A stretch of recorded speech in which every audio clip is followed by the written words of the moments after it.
Subscribe for more content. चचा चमन मोहल्ले के सबसे कंजूस आदमी थे। उनके घर कोई मेहमान चला जाए तो रस्मी गुफ्तगू के बाद पूछते, चाय तो नहीं पिएंगे ना? नुकसानदेह है। हाँ, शरबत थोड़ा गर्म है, चलेगा क्या? केक बिस्कुट वाली दुकान अभी बंद पड़ी है, क्या करूं?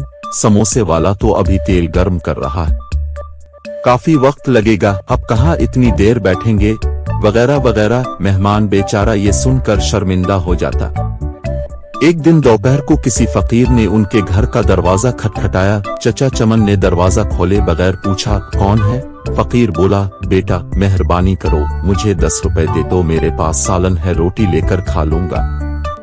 जाओ जाओ, दफ हो जाओ। नहीं है मेरे पास पैसे, पता नहीं कहाँ से ऐसे बेकार लोग आ जाते हैं मांगने के लिए।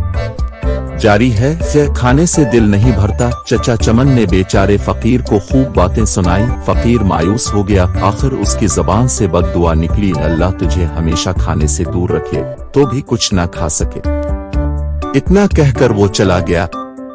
चंद रोज बाद चचा चमन के मेदे में शदीद दर्द, अलिफाटे दर्द इतना शदीद था कि वो तड़प तड़प अलिफाट है। घर वाले उनको अस्पताल ले गए। अस्पताल में चचा चमन के मुख्तलिफ टेस्ट हुए। आखिर मेदे का अल्सर शखीस हुआ। डॉक्टर ने हिदायत की कि 10-15 दिन तक अस्पताल में रहना होगा ताकि मुकम्मल इलाज मुआलजा किया जा सके।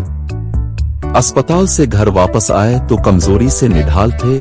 बहुत बुरा हाल था, कोई चीज हजम न होती, दही भी खाते तो अलिफाट हो जाती। डॉक्टर के पास जाते तो वो कहता बदपरहेजी की है। टेस्ट करवाते तो सब ठीक आते। दवा बाकायदगी से इस्तेमाल करने के बावजूद तबीयत संभलने में नहीं आ रही थी। रंग पीला पड़ गया था, थोड़ा सा खाने पर भी अलिफाट हो जाती।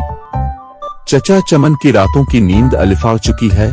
उनको मौत का खौफ होने लगा। एक रात सोचते सोचते उन्हें नींद आ गई। ख्वाब में देखा कि पुलाव की देग के करीब बैठे हैं और सबको चावल बांट रहे हैं। सुबह अलिफाटे कर चचा चमन ने घर वालों को अपना ख्वाब सुनाया। उन्होंने मशवरा दिया कि गरीबों को खाना खिलाएं। चचा चमन ने खैर वो बावर्ची को बुलवाया और इससे पूछा, बेटा पुलाव की 10 किलो वाली देग पर कितना खर्च आ जाएगा? बावर्ची ने खर्च बताया।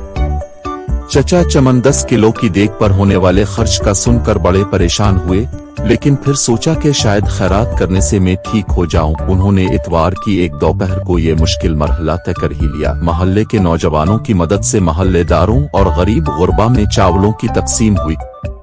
चचा चमन अब काफी पुरसुकून रहने लगे। तबीयत भी कदरे बेहतर महसूस होने लगी।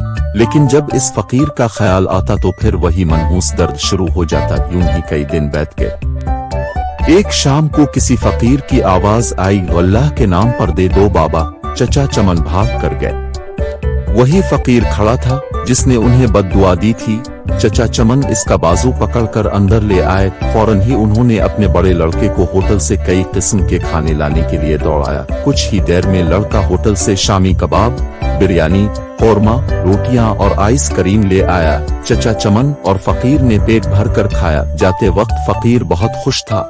एक हफ्ते इलाज के बाद चचा चमन मुकम्मल तौर पर सेहत याब हो चुके थे।